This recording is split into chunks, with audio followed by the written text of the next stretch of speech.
Hello everyone. Government ने एक 2-3 दिन पहले ही एक इम्पॉर्टेंट एडवाइजरी जारी की थी, जहां पे उन्होंने एचएसएन कोड रिलेटेड काफ़ी ज़्यादा बदलाव किया है जीएसटीआर 1 में। तो जैन 2025 के रिटर्न से ही एचएसएन कोड जो है वो मैंडेटरी हो जाएगा रिटर्न फाइलिंग के टाइम पे। तो चलो देखते हैं कि उसमें क्या क्या चेंजेस आए। गवर्नमेंट ने पहले से ही एचएसएन कोड रिलेटेड उसको 2 फेजेस में बाइफर्केशन किया था, फेज 1 एंड फेज 2। जहां पे फेज 1 एंड फेज 2 में जो भी टैक्स पेयर है जिसका भी टर्नओवर अप टू 5 करोड़ होगा, उसको एचएसएन कोड 4 डिजिट का डालना कंपलसरी था। और सिमिलर वे से जिसका टर्नओवर अबव 5 करोड़ होगा, उसको 6 डिजिट का एचएसएन कोड डालना कंपलसरी था जीएसटी के रिटर्न में। लेकिन जो ये स्पेशली सिर्फ B2B के लिए आया था, B2C के लिए मैंडेटरी नहीं था। लेकिन अभी रिसेंटली एडवाइजरी जो आई है उसमें गवर्नमेंट ने फेज 3 इंट्रोड्यूस किया है। फेज 3 में जनरली जो भी हम लोग जो मैनुअल एंट्रीज थी एचएसएन की, वो अभी अलाउड नहीं की गई है। जिसमें जैसे कि हम लोग पहले जब अपना जीएसटी रिटर्न फाइल करते थे तो उसमें हम लोग जो भी एचएसएन कोड वगैरह डालते थे वो हम लोग मैनुअली डालते थे और उसके हिसाब से एचएसएन कोड का डिस्क्रिप्शन वगैरह आ जाता था। लेकिन अभी जो ये फेज 3 आने वाला है उसमें जो आपका जो एचएसएन कोड है उसकी जो एंट्रीज है वो मैनुअली नहीं होगी। उसके लिए आपको एचएसएन कोड सिलेक्ट करना पड़ेगा ड्रॉप डाउन लिस्ट में से, एंड उसके हिसाब से उसका जो भी प्रोडक्ट है या सर्विस है उसका डिस्क्रिप्शन वगैरह वहां पे आ जाएगा। अपार्ट फ्रॉम दैट टेबल 12 में उन्होंने और एक चीज में चेंजेस करने वाले हैं।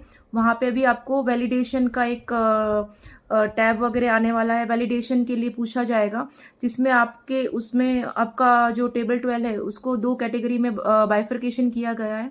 फर्स्ट है B2B एंड सेकंड है B2C में। तो जो भी B2B सप्लाईज है उसमें जनरली हम लोग जो भी जीएसटीआर 1 में हम लोग डेटा फिल करते हैं 4A 4B 6B में या 6C में या जो 8 में जो भी हम लोग हमारी सप्लाईज वगैरह शो करते हैं, तो उसका डेटा जो है वो 12A मतलब जो B2B किसके साथ मैच किया जाएगा, वैलिडेट किया जाएगा। सिमिलर वे से जो भी हम लोग B2C की सप्लाईज जीएसटीआर 1 में फिल करते हैं तो उसका जो डेटा है वो टेबल 12B B2C से मैच किया जाएगा।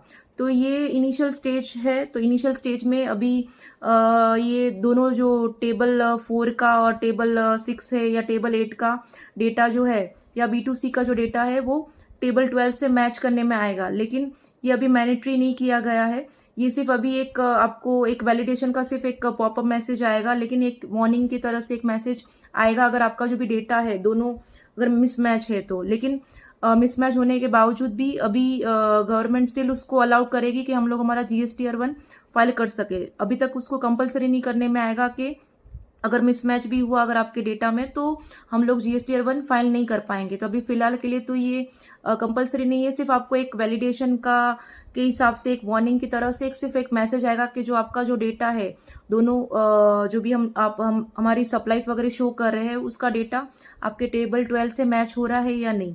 तो अगर उसका मिसमैच भी हुआ तो भी आप अपना जीएसटीआर 1 डेटा फाइल कर पाएंगे। लेकिन फ्यूचर में ऐसा हो सकता है कि आपका जो दोनों डेटा है वो मैच होना चाहिए। अगर वो मैच नहीं हुआ तो शायद तक आपको जीएसटीआर 1 फाइल करने ना दे। उसके अलावा पहले भी कंपलसरी था कि जो B2B में 4 डिजिट एचएसएन कोड वगैरह डालना कंपलसरी था अगर टर्नओवर 5 करोड़ का था, और सिमिलर वे से 6 करोड़ का था तो 5 करोड़ के अबो था तो 6 डिजिट हमें एचएसएन कोड कंपलसरी था फिल करना।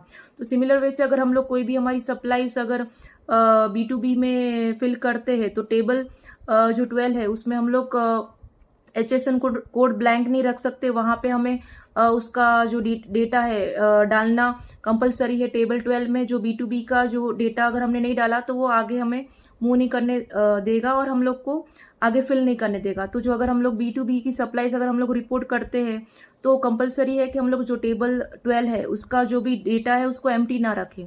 तो ये सब जो चेंजेस है जैन के रिटर्न में आने वाले हैं एचएसएन कोड रिलेटेड, तो ये काफ़ी ज़्यादा इंपॉर्टेंट चेंजेस जो है वो गवर्नमेंट है वो लेके आने वाली है। तो अगर आपको भी जीएसटी के रिलेटेड और कुछ भी हमारी इन्फॉर्मेशन चाहिए तो आप हमारे फर्म NS टैक्स कंसल्टेंसी को कांटेक्ट कर सकते हैं। Thank you.